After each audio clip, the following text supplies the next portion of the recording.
Todo mundo bem? Como é que vocês acordaram hoje? Animadíssimos? Descansaram no feriado e falaram assim, amanhã é dia de aula. Amanhã descansaram carregando pedra, né? Fazendo essa lista, estudando. Não, mas assim que é bom, gente. Na verdade, o concursando ele tem que entender que o feriado é o tempo para ele colocar as coisas em ordem, para ele colocar as coisas em dia. E tudo passa, é só um tempo da sua vida, só um tempo. Eu sempre falo com os meninos, principalmente assim, quem já fez um curso de graduação, às vezes você fica 5 anos na graduação, sai, não tem perspectiva de trabalho. Quando tem, o salário é muito aquém daquilo que você imaginava, pelo tanto que você se esforçou e estudou. E o concurso é um pouco diferente. Vamos dizer assim, ó, o retorno do concurso é muito mais rápido que o retorno da graduação. Porque você pensa assim, ó, estudar 5 anos para sair, não ter nem perspectiva, se você investisse o mesmo tempo no concurso público, com a mesma carga horária, tipo 4 horas diárias durante 5 anos, meu filho, tem menino que não passa não. Passa, entendeu? Então assim, ó, ponha na sua cabeça, o retorno do concurso é muito mais rápido. O que acontece é que às vezes nesse momento você não tem a disponibilidade de tempo que você tinha antes para estudar. Aí você vai se adaptar para fazer as coisas acontecerem da maneira correta. Acho que vai ter que abaixar um pouquinho, tá? Bom, você tem um textinho, procurei diversificar bastante as questões, já enfocando os pontos que a gente precisa revisar, tá?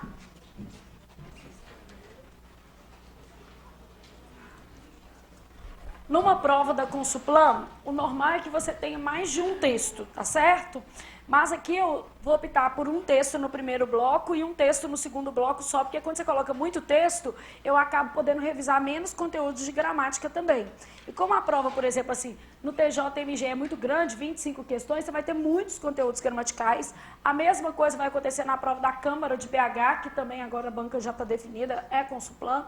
Então, quando o aluno tem como enfoque Consulplan, ele tem que entender que sempre cai muito texto e muita gramática, os dois. Qual é a proporção, Flávia? 30% das questões são diretas de interpretação de texto, ou seja, dependeriam só de você ler o texto normalmente. E as outras 70% vão envolver conhecimentos gramaticais. Figura de linguagem, por exemplo, depende de você conhecer a palavra. Saber sobre um recurso deítico, um anafórico, não depende de você saber o que é isso. Então, só 30% você faria com autonomia. Tipo assim, li o texto, entendi, respondi, posso ou não acertar. E as outras demandariam um conhecimento específico de português, beleza? Pra vocês terem uma ideia. Ah, Flávia, a Consulplan é o tipo de banca que sempre repete a mesma coisa? Não. Ela é a banca que vai de 0 a 100 em 1 minuto e inova sempre. Todo dia tem uma questão diferente lá.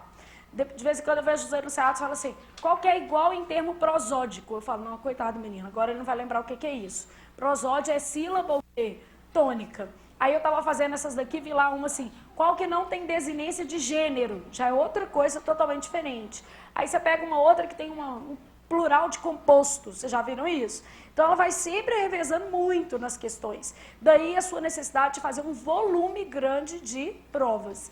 Sempre assim, ó, se a banca repete, você não precisa de fazer muitas vezes questões. Você tem que descobrir o estilo dela. Se a banca não repete, não adianta, porque já que ela não tem estilo, o que você vai ter que fazer? O máximo que você conseguir para chegar lá, abraçar o mundo, isso. Fazer até de outras bancas, porque vai que ela copia o coleguinha, já que ela está sempre inovando. É o caso da Consulplan, tá, gente? Ela é sempre nova. Você pega uma prova, por exemplo, assim, eu estava mostrando para os meninos que estão fazendo o curso completo de teoria, mas revisão teórica mais exercício. Peguei 2 provas do TRF, que foram da Consulplan de 2017. Uma de técnica e uma de analista. São provas totalmente diferentes, cobrando habilidades totalmente diferentes. Parece que nem foi a mesma pessoa que fez, tá? Bom, o que eu sugiro na leitura desse texto mais longo? Ela sempre vai ter um texto mais longo.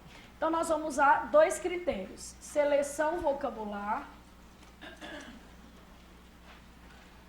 mais resumo de bloco.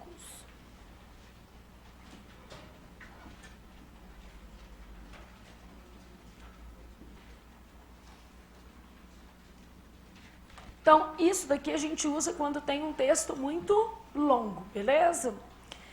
Bom, aí eu tenho lá assim, ó, leia atentamente o texto para responder as questões. Colunas, palavreado. Então, é uma coluna. Ai, meu trima. Em sua coluna de julho, Círio Pocente repercute coluna da Folha de São Paulo sobre comentários do ministro da Cultura acerca do acordo ortográfico. Só um detalhe, como é que chama esse pedacinho aí? LID, não é isso? Outro dia tinha uma prova da Consuplan que estava explicando o que era o que? LID. Em inglês você vai escrever isso aqui, ó, LEAD, mas tem tradução no português que chama o que? LID, que é tipo um resuminho da matéria, tá? Nas discussões que ainda correm sobre o acordo ortográfico da língua portuguesa, o trema é assunto recorrente. Álvaro Costa e Silva escreveu coluna chamada Saudades do Trema na Folha de São Paulo em 23/7/2015, no qual comenta declarações do ministro da Cultura sobre o famigerado, o que é famigerado, gente? Famoso, beleza? Sobre o famigerado acordo ortográfico, já em vigor nesta terra. Nesta terra quer dizer onde? No Brasil. Vamos só pensar, quando eu falo nesta terra, você dependeu de um conhecimento externo ou não? Sim. Todo mundo consegue perceber que você precisou de um conhecimento externo para interpretar isso? Por que essa informação é importante? Porque isso vai diferenciar o que é deítico do que é um mecanismo catafórico, beleza? Então, quando eu falo nesta coluna, você precisou de um conhecimento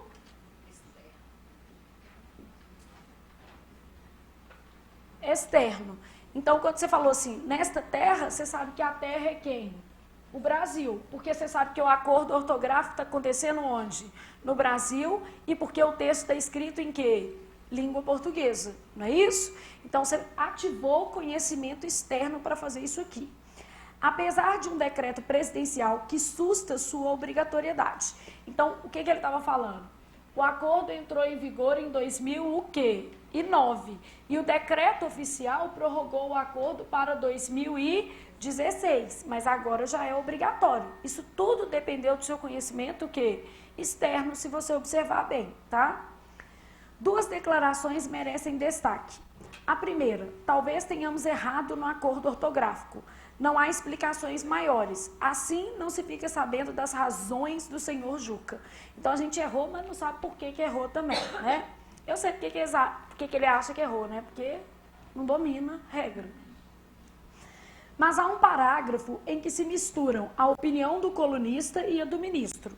No mínimo, uma precipitação, pois em Portugal, naquela época, havia resistência às mudanças, situação que não melhorou com o tempo. Lá, ao contrário do assodamento brasileiro, ainda acontece um debate na sociedade. O argumento é pífio. Que a questão ainda esteja em debate em Portugal revela, para quem já teve interesse em conhecer os argumentos, sua extrema pobreza. São restritos à defesa da tradição em geral, mas escondem de fato a verdadeira queixa, que as posições do Brasil, certamente discutíveis como tudo, tenham tido mais força que as da terrinha querida. Então, a terrinha querida fazendo uma referência a Portugal. É interessante que o ministro Juca sonhe com um grande encontro sobre a língua portuguesa, no qual os protagonistas serão os criadores e não os legisladores ou os acadêmicos. O fortalecimento da língua tem nos criadores o epicentro, declarou ele ao Jornal Público, ainda segundo a Folha. Então, ele está mostrando que o epicentro seria a opinião de quê, gente? Dele, né? Deve ser. Grifei uma parte do texto porque sua natureza é ambígua. Não se sabe até que ponto o trecho equivale ao que foi dito pelo ministro. Já que está em discurso indireto, vale dizer, é uma interpretação do colunista. Então, basicamente, ele já te mostrando que o discurso indireto, ele é mais objetivo ou é mais subjetivo? Subjetivo, né? Não quero falar da possível ambiguidade se o trecho for lido literalmente ou distraidamente. Os protagonistas não serão os legisladores. Sujeito e predicado poderiam se intercambiar. Então, os legisladores não serão os protagonistas. Mas, certamente, se deve ler que o protagonismo não será dos legisladores e dos acadêmicos. O protagonismo quer dizer o seguinte, aquilo que se implementa ou aquilo que se discute deveria vir nem dos acadêmicos, nem dos legisladores. Deveria vir de quem, gente? Do povo, das pessoas, tá?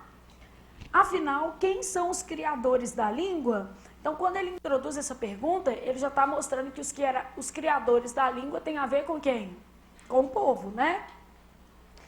Queria ver como seria erigir os criadores da língua em protagonistas do debate sobre a grafia. Porque ele está mostrando que criador é quem fundou a língua, né? E que isso não existe. Sabe, tá vendo por que ele usou entre aspas aí? Então a língua ela surge como uma manifestação natural de uma cultura, tá vendo? A definição dos protagonistas, para começar, é muito complicada. Muitos dirão que é o povo, tese fortemente justificada pela história. Os poderosos sempre tentaram resistir ao povo, no capítulo das mudanças linguísticas, mas sempre perderam feio. Ou seja, quem manda na língua acaba sendo o povo. Não importa se o dicionário registra duplex. Se o falante usa duplex, o que a língua faz? Se adapta, ou seja, pelo menos passa a aceitar o quê? Os dois vernáculos. É por isso que existe tanta palavra com variação linguística, não é isso? Então, geralmente as variações elas acontecem em função da pressão popular. Ah, Flávia, então daqui a pouco o povo vai falar menos. Não, não é assim também tão simples, né? Tem um meio termo aí, tá? A única maneira de tornar a decisão fácil seria apelar para a ignorância extrema, o senso comum sobre o que é saber português, de que se teve uma amostra clara e desavergonhada no conhecido debate sobre o livro do MEC. O que é esse debate sobre o livro do MEC? Que o MEC, né, instituiu um livro que basicamente ele falava sobre as variantes, variações linguísticas.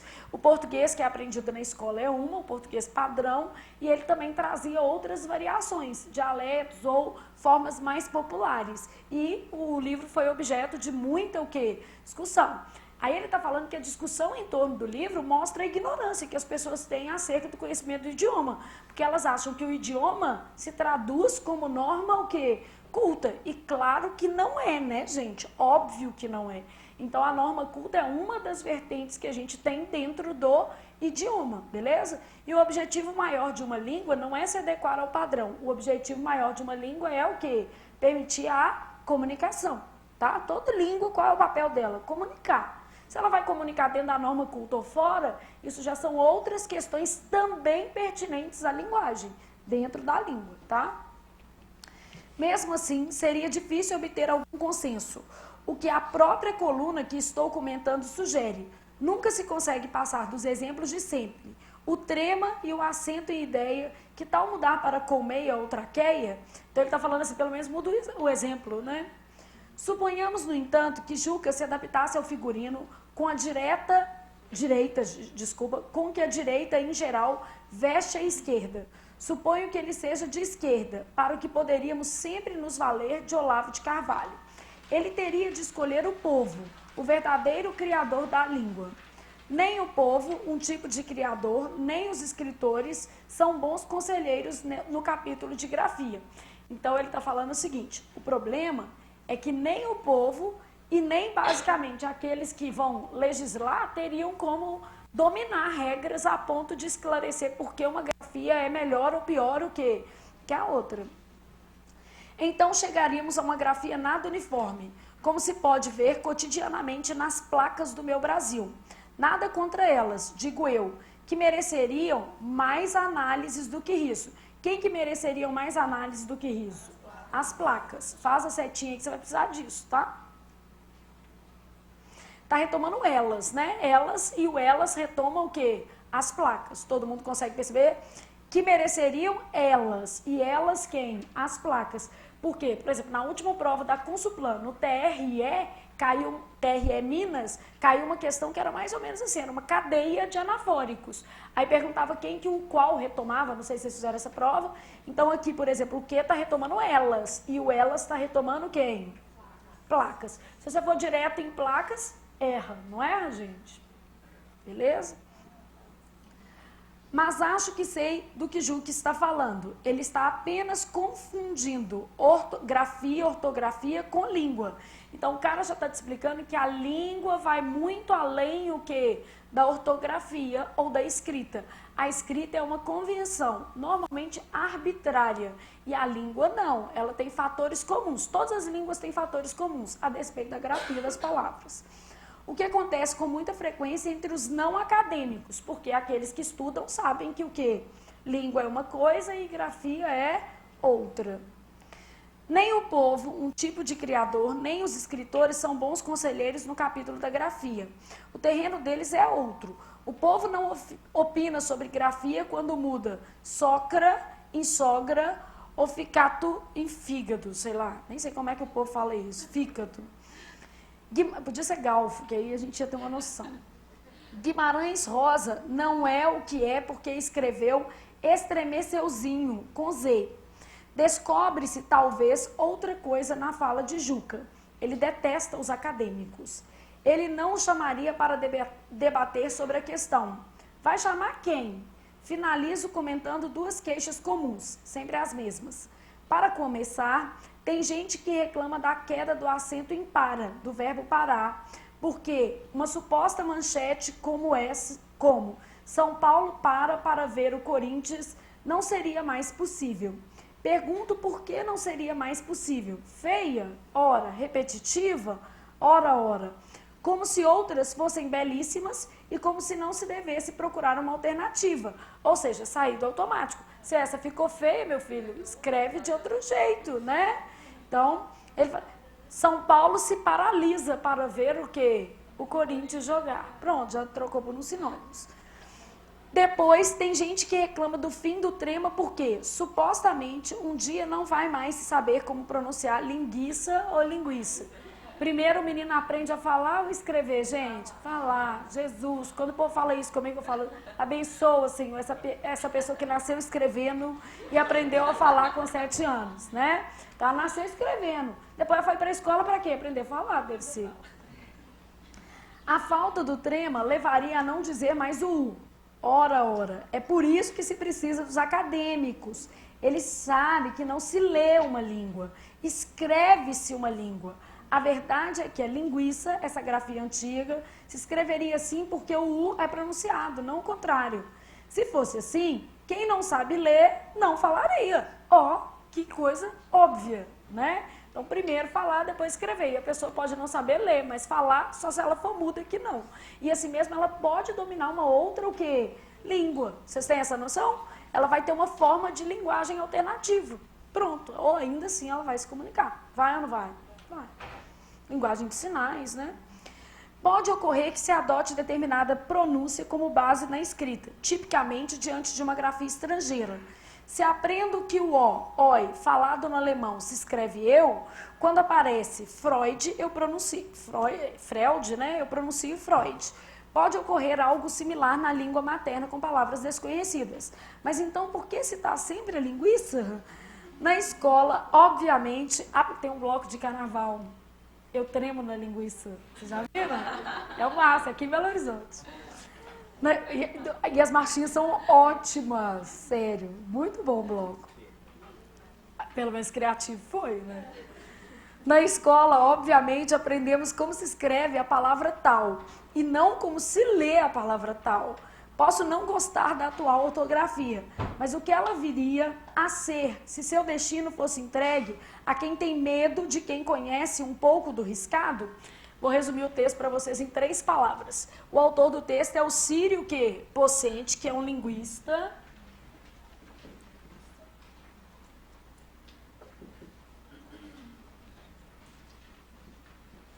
E ele está falando só o seguinte, ele está falando de, basicamente, os acadêmicos, no qual ele se inclui, não é isso?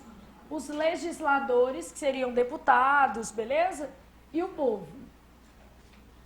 Ele fala o seguinte, que a escrita deveria contar com o apoio de quem?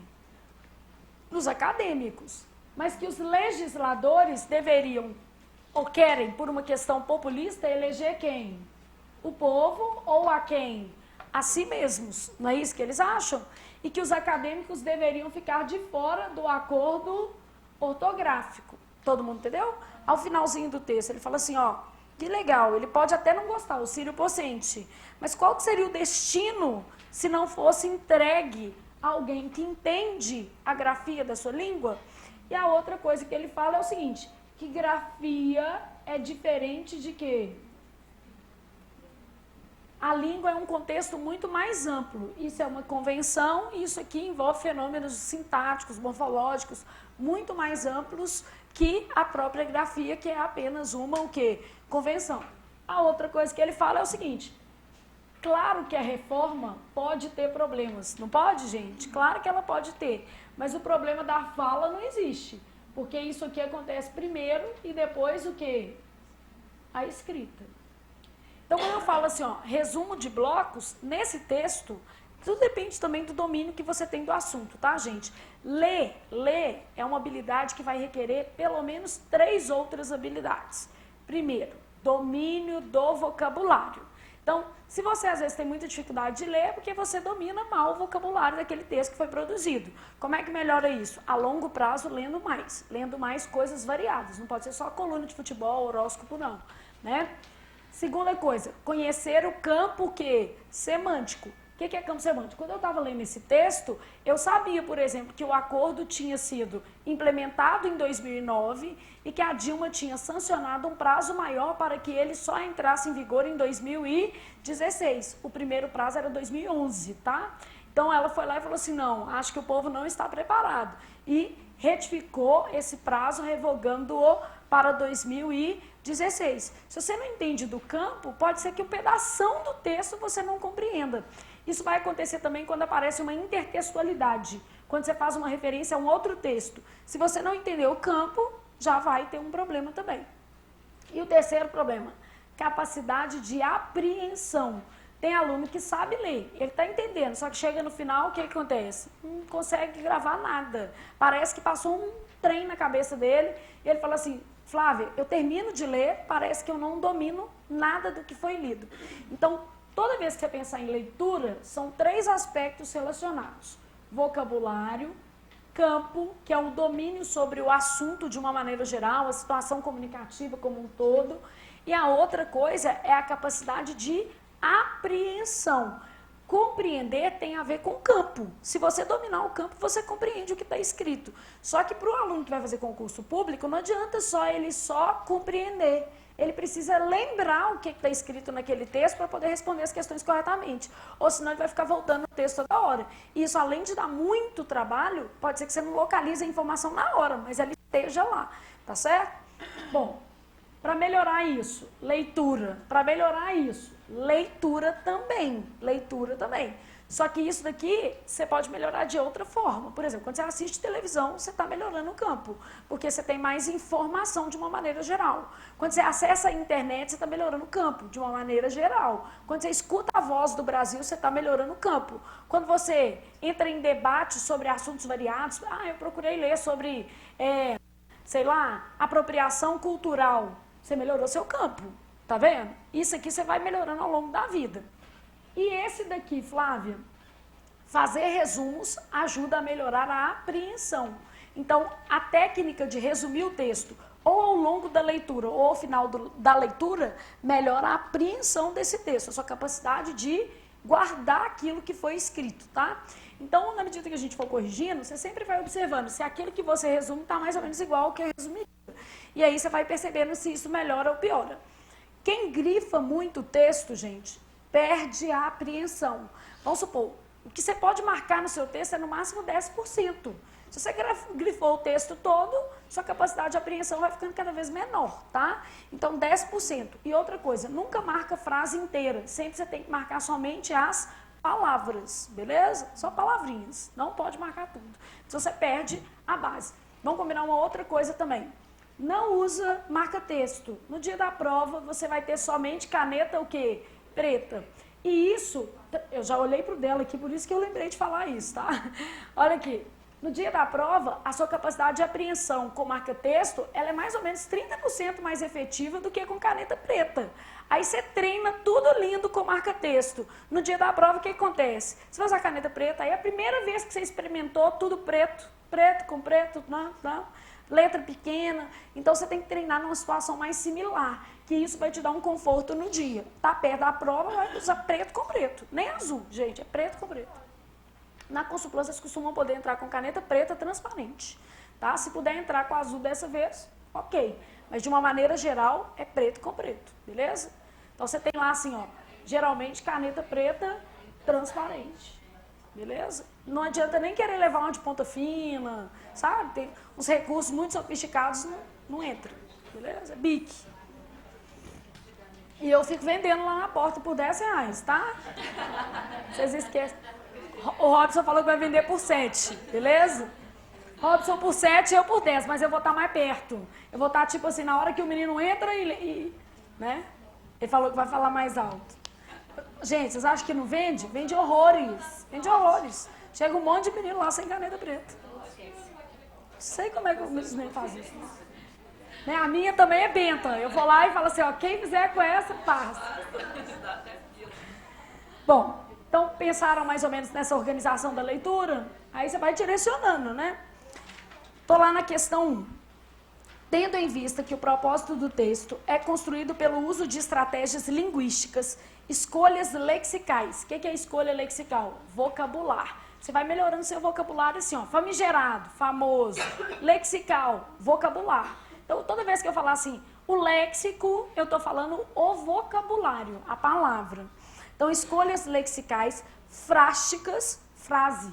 Frástica, frase. Precisava de usar essa palavra chique? Não, né? E textuais, formas de texto. Estão corretas as afirmações sobre o texto ai meu trema. Então, ele quer saber qual que está certa, tá?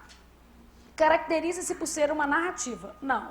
O texto é predominantemente o quê? Dissertativo. Ele está defendendo uma opinião. Qual que é a opinião que ele está defendendo? Que quem deveria arbitrar sobre a escrita é quem domina a escrita, ou seja, os acadêmicos, tá? Então, o texto tem uma natureza narrativa em que o autor apresenta a fala dos entrevistados como em talvez tenhamos errado no acordo ortográfico. Ele só usa a fala para quê, gente? Respaldar o argumento dele ou a opinião dele. Então, a número 1, letra A, está errada. Porque o texto tem natureza, o quê? Dissertativa. Tem como estrutura básica uma ideia central que resume o ponto de vista do autor, fundamentada exclusivamente com base em argumentos jornalísticos. Vamos lá. O problema está no exclusivamente em argumentos de base jornalística. Se fosse assim, o texto seria expositivo. Vocês se lembram disso? O texto expositivo é que ele é 100% embasado na realidade. Beleza? Ele tem que ter, vamos dizer assim, qualquer tipo de argumento que eu usar para expor, tem que ser o conceito, tem que ser uma explicação, tem que ser uma análise pautada em dados. Então, esse exclusivamente com base em argumentos jornalísticos está falso, porque, na verdade, o texto oscila entre argumentos jornalísticos e o quê? Opiniões. Então, o que ele conceituou aí é típico do texto expositivo. Lembrando que a Consulplan sempre pede questões de tipologia textual, não pede? Aí eu vou fazendo resuminhos aqui para vocês. Vocês vão sair daqui hoje, pelo menos, com as 30 fichas, tá?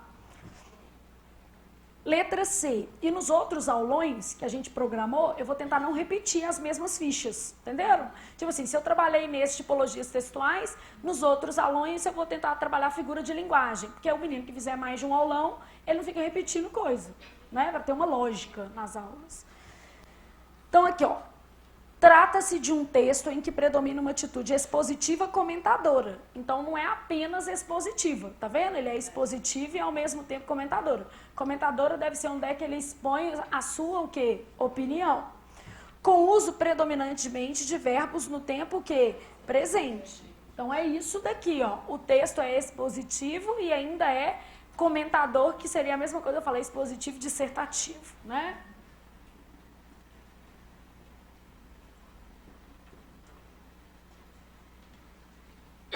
Uma coisa eu falar isso aqui.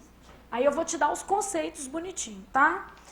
Utiliza-se do registro formal da língua por estar publicado na ciência hoje, na revista Ciência Hoje Digital e por ser escrito por um professor universitário.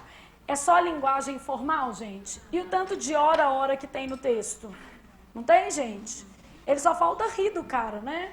Então, vou citar só esse pedacinho aqui, ó, que ele fala hora. Isso aqui ele não está dialogando com o leitor, não é isso? Então, isso daqui já é um traço de oralidade. Aí, vamos lá. Sobre o que essa questão tratou? Tipologia textual. E também trabalhou um pouquinho de padrão de linguagem. Só para você entender, eu acho super legal você ficar pensando no conteúdo da questão. Você vai vendo assim, ó, isso daqui a questão é como? É assim, pegou o edital, né? Como é que seria uma questão de tipologia pessoal? Mais ou menos assim. E essa daqui também trabalhou padrão de linguagem. Vou revisar esses dois de uma vez, sendo que eu sei que no segundo bloco vai aparecer uma questão só de linguagem, tá? Mas eu vou revisar os dois de uma vez para ficar mais fácil para a gente. Então, imagina que eu estou aqui pensando em tipologias. Eu te aconselho para aulas tipo essa, que é tipo um aulão de exercício, não falei antes, mas aí já vale para os próximos, você trabalhar sempre com fichas. Você podia ter trazido, por exemplo, um bloquinho de folha de ofício, e as suas fichas seriam sempre meio que ofício, cada uma com uma dica separada, porque isso fica prático para você revisar, e aí você já ia mais ou menos depois no edital selecionando ali algumas coisas. Ou você faz o caderno ou outro material que você trouxe, mas a ficha sem pauta, ela é muito melhor para memorização, tá certo? Então você pode usar uma ficha sem pauta, assim fica mais legal. Bom, aí você pensou em tipologias, o texto ele pode ser narrativo, descritivo, expositivo, dissertativo ou injuntivo. E eu posso associar as tipologias, já que a gente está querendo aprender mais, eu posso associar os gêneros, que no caso da Consulplan também é muito comum cair. Então a gente colocou as tipologias aqui, vamos colocar as características e vamos colocar os gêneros associados. Por isso que é legal você trabalhar com fichinhas de meio ofício, que eu já sei que todas vão caber. Treinei as dicas lá em casa, né, gente? Pra fazer seu dinheiro também valer. Escrevi tudo que a gente tem que falar.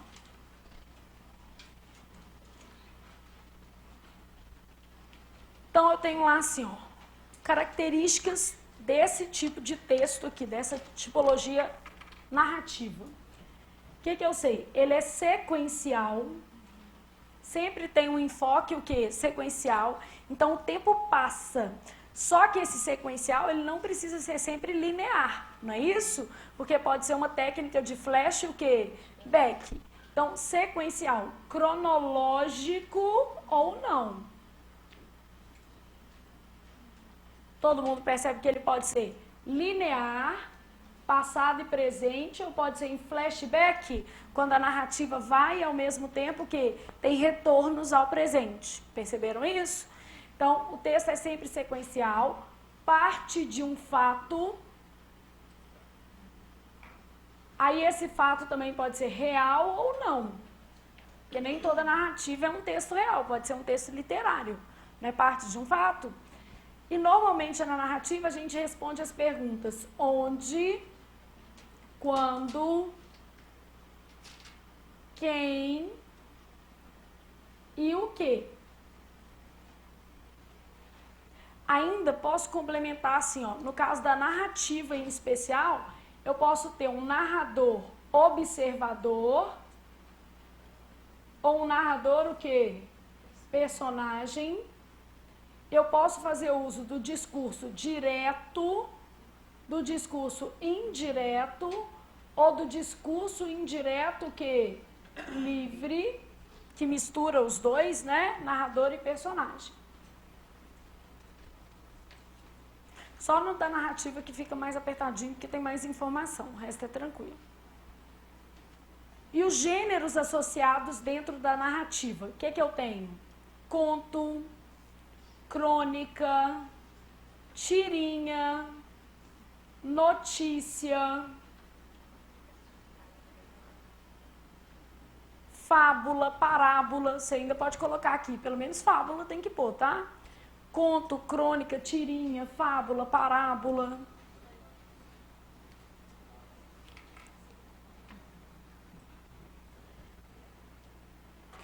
Então, o texto ele pode ser sequencial, cronológico ou não, que corresponde a uma narrativa linear, quando ela é cronológica, ou em flashback, vai e volta o tempo todo.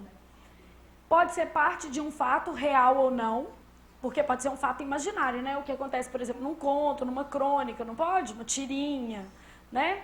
E a principal característica da narração que diferencia da descrição é que a narração é sempre uma sequência, o tempo muda. E no caso da descrição, o tempo é estático, beleza? Aqui, o que você colocou além de notícia? Fábula, pelo menos fábula, porque fábula é comum pra caramba na Consulplan, tá? Até aqui todo mundo foi? Aí eu tenho o texto descritivo. A principal coisa que vai opor aqui é isso, ó, estático. O tempo não evolui. O período é determinado, né? Aí, o que acontece com o texto descritivo? É um texto observacional. Bom, aí na descrição, você pode ter uma descrição objetiva, vou pôr D de descrição objetiva, versus uma descrição subjetiva.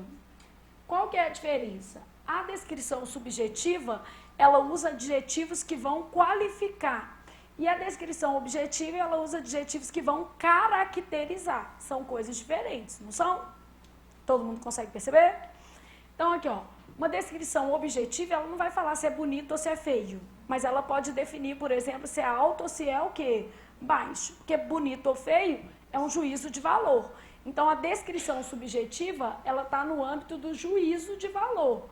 E a descrição objetiva, ela é meramente o quê?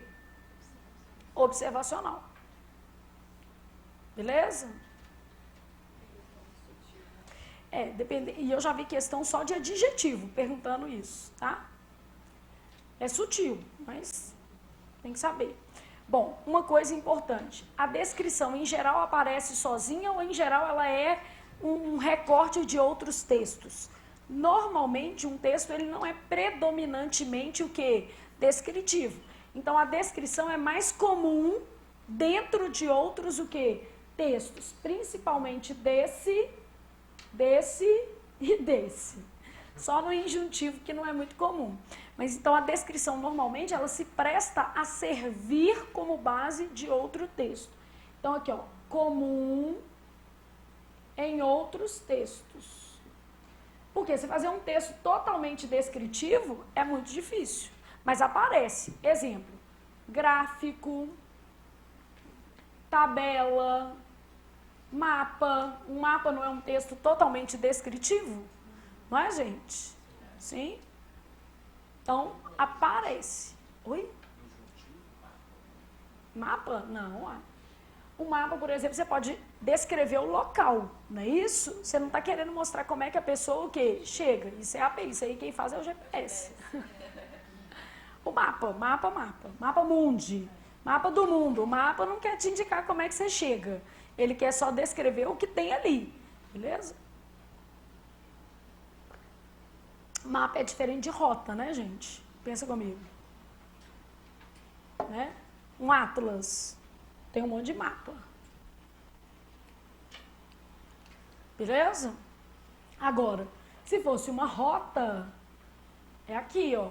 Se for traçar o seu caminho, vire à direita, vire à esquerda, né? Uma bula, uma cartilha, um livro de auto que ajuda, um manual, a lei de uma maneira o que? Geral. Só que vamos supor, a lei, o que é injuntivo na lei? A parte da lei que você direciona o juiz. Ah, se for servidor, tem agravo. Se for réu primário, não tem agravo e ainda tem atenuante. Não é isso que está falando? Agora, se você pegar o preâmbulo da lei, o preâmbulo é um texto de natureza o quê? Expositiva. Vai falar para que serve, é geral. Então, tudo depende muito do pedaço também, tá? Pensa comigo, até mesmo numa bula, vamos supor, a possologia é injuntivo. Como é que você toma? Mas a composição é um texto de natureza o quê? Descritiva. Ah, mas você falou que geralmente é narrativo expositivo ou dissertativo? É o mais comum, mas eu posso ter aqui também. Posso ou não posso? Claro que pode. Já estou te mostrando, por exemplo, que, vamos dizer assim, a descrição do medicamento, os fármacos, a quantidade, isso é texto o quê? Descritivo, claro. Todo mundo consegue ter essa noção? Beleza? Então, aqui, ó, imagina o que é um texto expositivo. Ele tem base conceitual, explicativa e é focado na realidade. Qual que é a diferença maior desses dois aqui? Esse não tem opinião e esse tem. Vocês entendem a diferença? Então, um texto 100% expositivo, ele não vai ter opinião. E um texto 100% dissertativo, ele só vai ter o quê? Opinião. O que é mais raro também. Normalmente, a dissertação, ela vai recorrer a argumentos baseados o quê? Na realidade. Então, por isso que é muito comum você ver texto dissertativo expositivo. Todo mundo consegue entender? Baseados na realidade. Dissertar é dar o quê? Opinião. Então, é um texto opinativo que defende o quê, gente? Uma tese. Essa tese é exatamente o posicionamento, né? Aí a gente sabe que, em geral, apresenta o quê? Argumentos.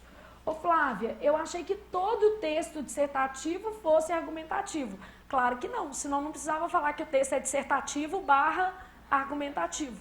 Concorda comigo? Claro que não. Você pode ter dissertativo puro. Só é um texto que vale muito ou vale pouco? Vale pouco. O pessoal que está fazendo Consuplan, por exemplo, se fizesse um texto dissertativo, ia perder nota pra caramba. O seu texto, por exemplo, num concurso, ele é sempre um dissertativo que expositivo. E ele tem que estar mais para cá, né, para você ganhar muita nota. É só a tese que tem que aparecer nele. O resto você tem que fundamentar com base em argumentos, beleza? Ah, Flávia, mas tem texto que não tem tese? Claro que tem. Imagina se eu falasse assim: súmulas vinculantes são instrumentos do poder judiciário que têm como finalidade decisões mais equânimes. Elas foram elaboradas para garantir que situações parecidas sejam alvo de distorções minimizadas, ou seja, que não tenha o quê? Distorção. Eu estou dando a minha opinião ou estou falando para que elas foram criadas? Estou falando isso aqui. Agora eu posso dar uma opinião, eu posso continuar o texto, igualzinho, súmulas vinculantes, descrevi para que serve, fala assim: entretanto, as súmulas, embora sejam eficientes no sentido em que foram criadas, tiram do legislador a capacidade de personalizar cada decisão e de entender que as partes se comportam de maneiras diferentes dependendo da situação.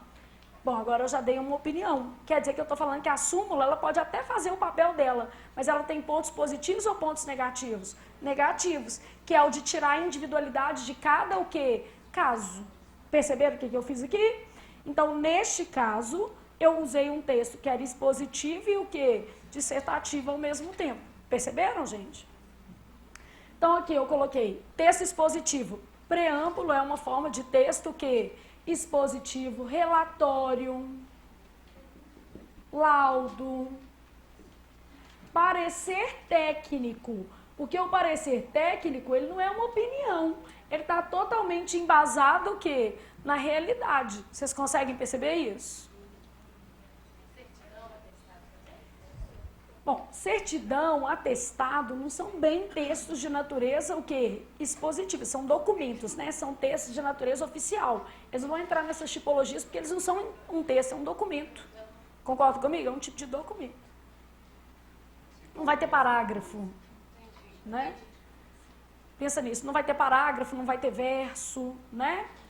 Bom, poema, música, depende do conteúdo. Vamos supor que você tivesse assim: um dia um índio virá de uma estrela colorida e brilhante. Já viram essa música do Barão Vermelho? É do Caetano Veloso. Eu já vi o Barão Vermelho cantando essa música, maravilhoso. Então, isso aqui, ó, é uma narrativa. É ou não é, gente? É uma narrativa. Vocês já viram que a música é enorme. Virá que eu vi, parará, 500 mil versos narrando a trajetória, o quê? Do índio. Então, depende do conteúdo. Tem música que tem conteúdo extremamente o quê? Opinativo. Por exemplo, funk, rap, muitos têm conteúdo de natureza dissertativo. Não é? Muitos têm. Ah, e os pornográficos? Isso não é texto, filho. Não vai entrar aqui. Isso aí não vai entrar aqui. Isso aí está na parte que não vai entrar, né? Em lugar nenhum. E o pior é que a gente tem que conviver com os filhos cantando. A Júlia, de vez em quando, ela tem como é que eu posso dizer, um problema mental. Eu falo com ela, filha, você está afetada hoje. Aí começa com as músicas, eu falo assim, Júlia, presta atenção no que você está falando. Não faz sentido isso, né? Mas canta assim. Cantam, ela aprende. Mas ela tem 18 anos, logo ela não precisava ser tão influenciável, né? Aí ela fala assim, ai, mas você está cantando. Eu falo, não, você está cantando e introjetando isso, né? Bom, tô brincando, tá, gente? Quem gosta, é problema da pessoa. Não, se estiver cantando assim, não tem nada. Vamos dizer assim, eu sou democrática até certo ponto. Eu nunca colocaria para eu ouvir. Mas se a pessoa estiver cantando, também, né? Tá no carnaval, até ouço, ok. Texto opinativo, então, defende uma tese. Em geral, ele apresenta o quê? Argumentos. Aí, o que você vai ter? Artigo de opinião. Editorial. Carta, o quê? Do leitor. Ensaio. Porque, às vezes, você observar a fonte do texto te ajuda a perceber o gênero. E aí, o gênero te leva o quê? A tipologia, tá? E o texto injuntivo, ele tem um caráter o quê? Instrucional.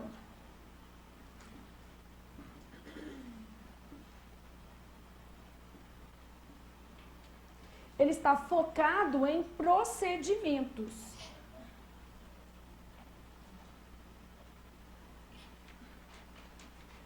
Em geral, ele é fragmentado, não é, gente? Tem seções. Então, em geral, apresenta seções. Essas seções facilitam ou dificultam a leitura?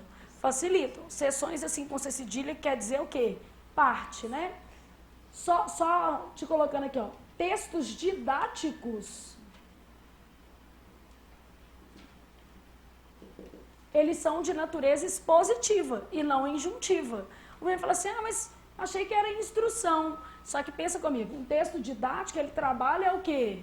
Conceito e explicação. O que eu estou fazendo aqui é uma aula expositiva, tá vendo? Eu estou totalmente focada na realidade. Esses conceitos eu inventei ou eu estudei para falar que eles são assim? Estudei. Então, eles estão focados na realidade. Então, um livro didático, por exemplo, ele tem natureza expositiva. Pode ter outras partes, mas é exposição. Porque cai um texto didático, o menino já pensa que é o quê? Instrução e injuntivo. E não é, né? Na verdade, o livro didático, ele não se basta a procedimentos. Tá vendo? Outro tipo de texto que tem procedimento. Bom, aí você anotou nesse quadro ainda o seguinte, que nenhum texto precisa ter apenas uma o quê? Tipologia. O que a gente observa é a tipologia que predomina, beleza? Então, todo texto pode ter mais de uma tipologia. O que se observa é a intencionalidade, é qual que predomina.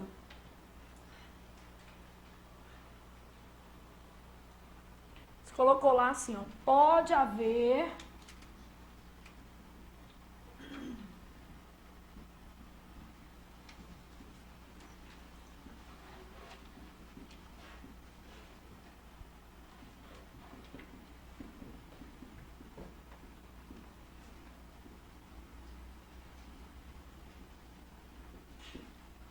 Não foi isso aqui? Pode haver mais de uma tipologia em cada texto, olhar o que predomina. Aí, como você já está empolgado, vamos fazer mais um resuminho aqui, que é sobre tipos de linguagem.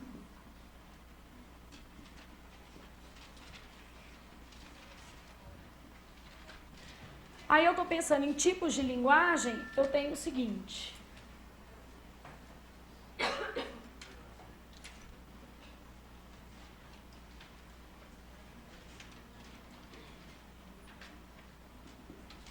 Os tipos de linguagem, eles são dicotômicos, então tem a ver com o código, com o sentido e com o registro. Quanto ao código, a linguagem pode ser verbal ou não o quê? Verbal. E ela também pode ser sempre o quê? Mista. Né? Que vai ter verbal e não verbal. Quanto ao sentido, eu posso ter uma linguagem denotativa e uma linguagem o quê? Conotativa. A Consulplan, nesse caso, ela é um pouquinho malvada, porque ela coloca umas questões falando assim, o texto é predominantemente denotativo, predominantemente conotativo. Gente, se o texto tiver, por exemplo, em cada parágrafo, situações de conotação, ele nunca vai ser predominantemente o quê? Denotativo. Se eu tiver uma metáfora por parágrafo, eu não posso falar que ele é predominantemente o quê? Denotativo, entendeu? Porque ela coloca predominante e isso aí você acaba tendo que observar, tá certo? Bom, quanto ao registro, o que eu posso falar? O texto pode ser formal ou o quê? Informal. Mesma coisa. Eu não estou olhando assim todas as palavras do texto. Tem uma carteira lá daquele lado de lá. Beleza?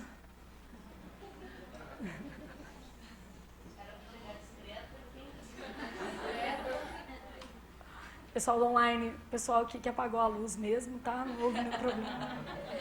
Porque eles queriam dar um efeito assim, né?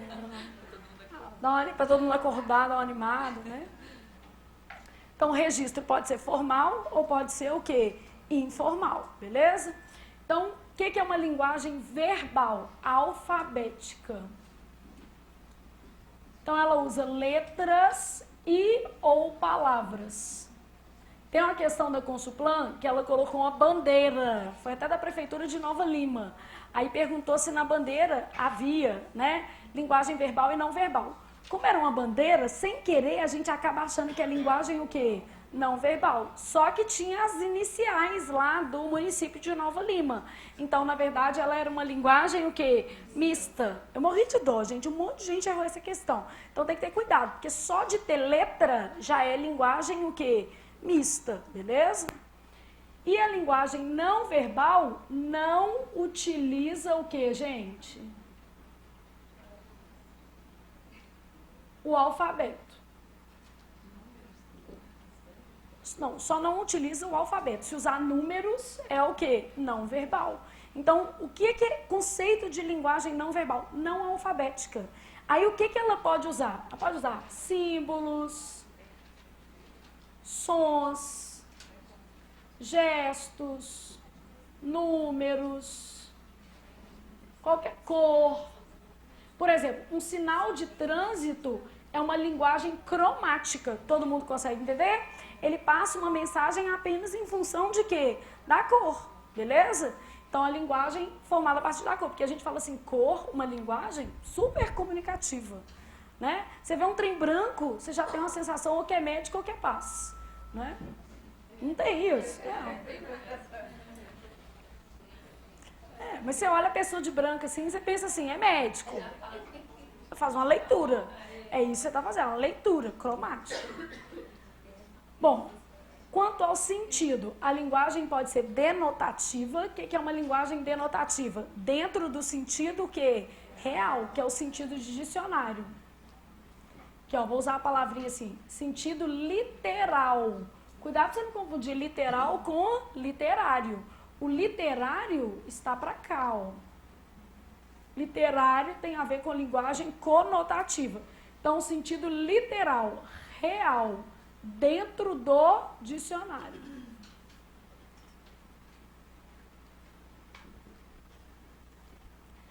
Linguagem conotativa. O que é uma linguagem conotativa? Figurada.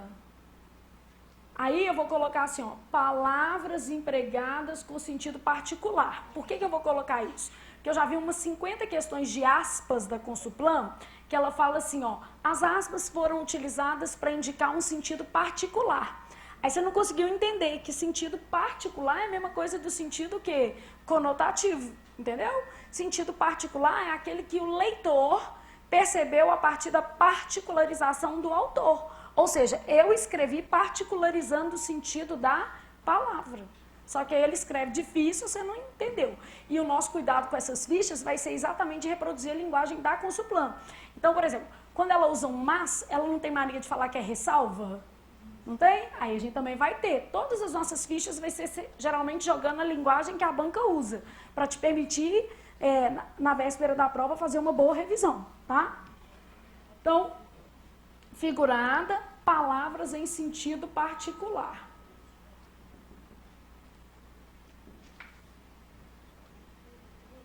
Então, toda vez que ela falar sentido particular, o que você está entendendo?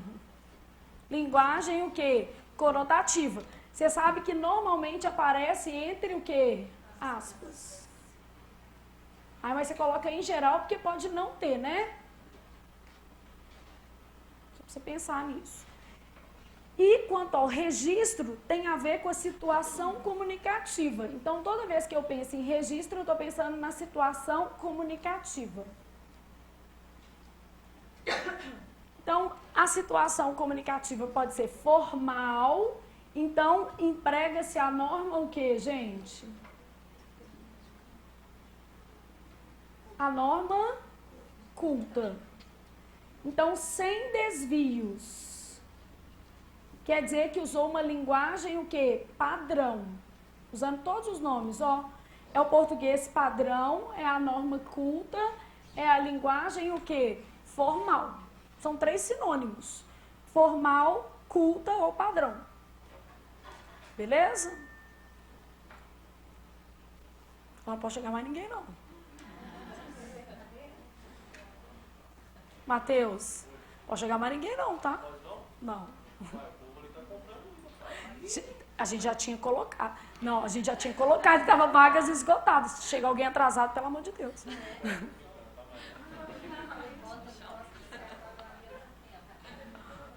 Não, hoje de manhã um monte de gente ligou, a gente falou, vagas esgotadas, não tem vaga. Não, nós vamos pôr uma sala menor, aproveitando e explicando para vocês. Nós estamos mudando de endereço a partir de agosto, tá? Que aí todo mundo que já está nessa sala e o pessoal do online também sabe, a gente vai mudar para Batista de Figueiredo, número 30, perto do Pitágoras, ali na cidade Jardim. Nós vamos ter salas menores, com 40 pessoas mais ou menos, mas continuamos com o online ao vivo normal. Por que fazer isso? Primeiro que a sala menor, a sala cheia, gente, é super legal. Vou falar de verdade, por vários motivos. Primeiro, né? Eu olho para vocês e penso assim, você, aqui, nada de demagogia. Claro que eu preciso do dinheiro, senão eu tinha emendado meu feriado, não estava aqui depois do feriado, né? Lógico. Então, né, Rosa, a gente já está trabalhando, que a gente precisa, é óbvio. Então, é óbvio que a sala cheia é muito boa, mas a gente perde um pouco em qualidade. Isso também é verdade. Então, a gente vai optar por salas menores lá e um espaço mais aconchegante para vocês. Então, na Batista de Figueiredo, a gente vai ter sala de estudos, a gente vai ter sala de estudo individual e sala de estudo em grupo. Então, isso tudo eu acho que vai dar uma outra cara para vocês do presencial, principalmente. Porque o menino do online, infelizmente, não dispõe dessas coisas. Mas quando ele estiver em Belo Horizonte, aí ele vai ter essa opção também, né? E lembrando, então, já que vocês estão vendo que a sala está cheia, nós vamos ter o aulão de véspera do TJMG. Restam pouquíssimas vagas. E às vezes vocês deixam para comprar na hora ou mais perto, também fica muito mais caro. Quem comprou antecipadamente esse aulão pagou R$20. E quem resolveu comprar hoje ali, chorando uma vaga, as meninas já sabiam que a sala estava cheia e falou assim, ó, R$50, se quiser, não é? Então, te explicando que você tem a opção de economizar. Com o valor de um aulão, você comprava 2 e sobrava R$10 para você tomar uma cerveja. Entendeu? Porque aí é mais fácil a pessoa se organizar. Se organiza, né? Gente, eu brinco, eu sou a pessoa da organização. Eu compro viagem com 14 meses de antecedência. Porque aí eu sei que eu pago tão mais barato, mas é tão. Às vezes uma viagem eu costumo pagar 40% do valor da viagem. E já aconteceu de eu não poder ir. Sabe o que eu faço? Eu vendo, ganhando tipo 60%. Entendeu? Aqui, eu vendo depois, pelo preço que está valendo na época. Passagem e tal, tudo. Então você consegue fazer assim. A revisão de véspera vai ser só presencial, tá? Nós vamos fazer no Otton Palace, tá? É no sábado, na véspera da prova. Então, muitos alunos do online, aproveitando para o presencial, não tem tanta utilidade, mas para o online a gente fez um convênio com o Hotel Grandahel para hospedagem mais barata. Eu esqueci de colocar isso no site, mas eu vou colocar. Um apartamento duplo, por exemplo, sai por R$180. Então, é porque a gente hospeda professor lá, então a gente conseguiu um desconto. Aí, caso o aluno prefira ficar lá, ele é no Espírito Santo, é um local bem acessível. Então, Robson vai ficar lá fazendo assessoria dos alunos, tá? Nós vamos colocar o Robson lá, que ele falou que vai incluir o transporte. Aí, como a gente vai receber aluno de fora, não tem jeito de ser online, porque a gente vai fazer no hotel. Aí, vamos supor, é na véspera.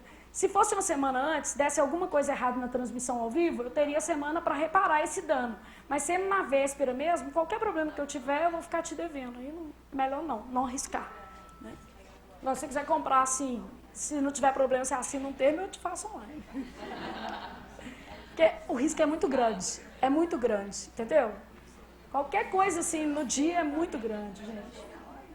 Às vezes a transmissão não começa, você vai lá no final da aula me saquear. Bom, aqui emprega-se a norma culta, que é a mesma coisa de padrão ou formal, e a linguagem informal, o que vai ser, gente? Com desvios ou traços de oralidade, porque não precisa ser só desvios. Vamos aproveitar e trabalhar isso aqui, ó. O desvio, tipo assim, começar a frase com pronome oblíquo, usar o verbo ter no lugar de haver, flexionar o verbo haver. É claro que o desvio já é a marca de informalidade. Mas eu tenho traços de oralidade que não são desvios e que também aparecem. Tipo assim, ó, o uso da palavra o quê?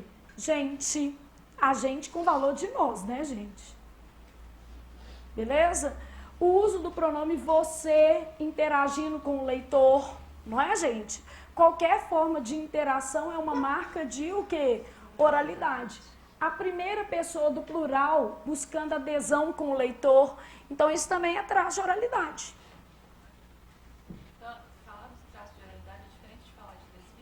Falar de traço de oralidade é diferente de falar de desvio. O traço de oralidade ele é muito mais amplo que o desvio. Vocês conseguem perceber? Não necessariamente eu tenho um erro gramatical para ser um traço de o quê? Oralidade. Aqui, ó, você fala assim, vai plantar batata com sentido figurado, isso é um traço de oralidade. Mas a minha frase, gramaticalmente, ela está dentro da norma culta. Vocês entendem isso? Gramaticalmente ela está dentro da norma culta. Beleza?